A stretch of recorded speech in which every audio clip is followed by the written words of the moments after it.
Tell me one thing in your life that is great that came as a result of being comfortable. Most of us aren't defeated in one decisive battle. We are defeated one tiny, seemingly insignificant surrender at a time that chips away at who we should really be. It isn't that you wake up one day, decide, that's it, I'm going to be weak. No. It is a slow, incremental process. It chips away at our will. It chips away at our discipline. Move out of your comfort zone. It's the courage to move into your zone of discomfort where you feel awkward and clumsy and sometimes alone. The comfort zone is one of the greatest enemies of human potential and of your potential. The people that are really successful, they're not looking for comfort. They're looking for excitement. They're looking for potential. Give up this old idea, I just want to be comfortable. Quit lying to yourself. You know you seek more than comfort. So understand that when you're trying to avoid the pain, when you're trying to avoid the struggle, when you're trying to avoid the hard things in life, you are actively choosing to be average. Start putting some pressure on. Put some pressure on yourself. Get out here and get about it. Once you figure out that you're in a race amongst billions of people that live in this world, you're in a race by yourself. You have a purpose, and it's your purpose, not everybody else's purpose.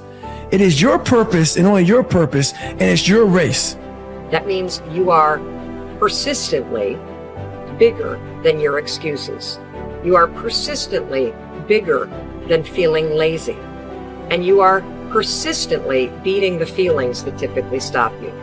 Stop coming up with excuses. Don't give yourself permission to continue to live a small life. You can't fit a big dream into a small life. Give yourself permission to go for it, to test yourself, to challenge yourself, to live full. When the sun comes up, you've got all the books, you've got all the tapes, you've got all the access. Now it's time to hunt.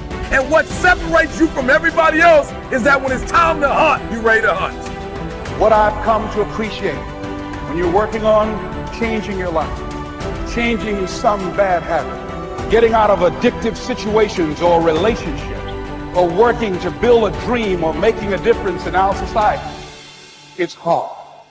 There are going to be all kinds of challenges that we all must face. You cannot live in this world without a challenge. You cannot live in this world without a struggle. Greatness is right on the other side of pain. So what are you running from it for? You say you want to be successful, then push through it. Stop making excuses and go get it.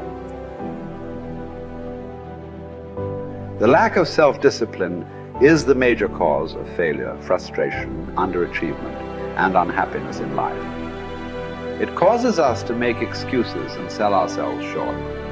Perhaps the two biggest enemies of success, happiness, and personal fulfillment are first the path of least resistance and second, the expediency factor.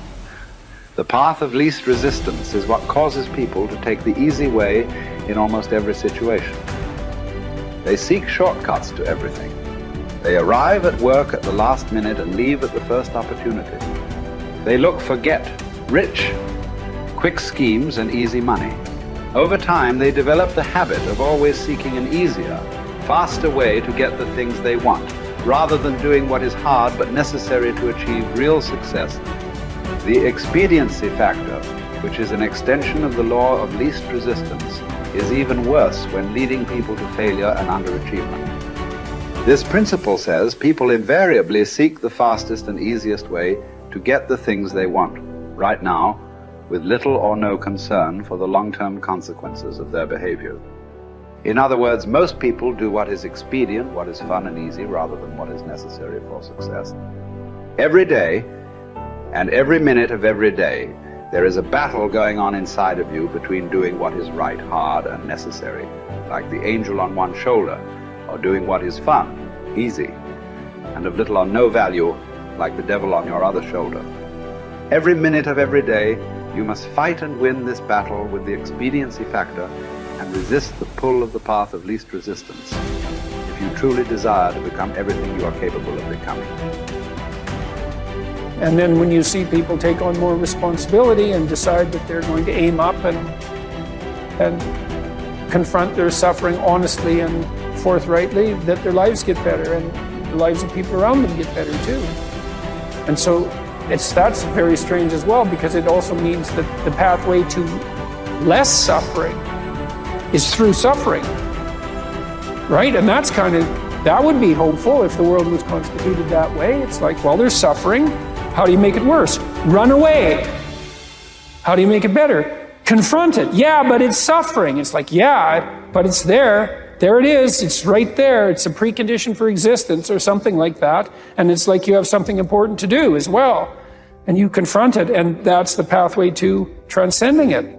We need to figure out, like, now, today, what is, the best way to live your life? What is the, there's got to be ways you can be putting forward the most positive energy. I mean, we know objectively what's causing pollution. We know objectively what's causing birth defects, and, we're taking in too much chemicals and not enough vitamins. We know objectively all this stuff.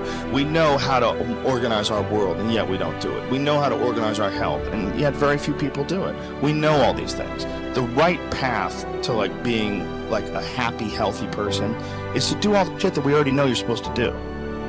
Take care of your body, take care of your health, take care of your mind, your stress, meditate, be kind to people. We all know that. I mean, you ask anybody, they know how to get by and to be the most evolved version of you that you can be. I mean, it's not like a magical checklist. If you talk to people about it, you said, okay, here you got a person, you want to improve them. What are the things that you're going to do to them?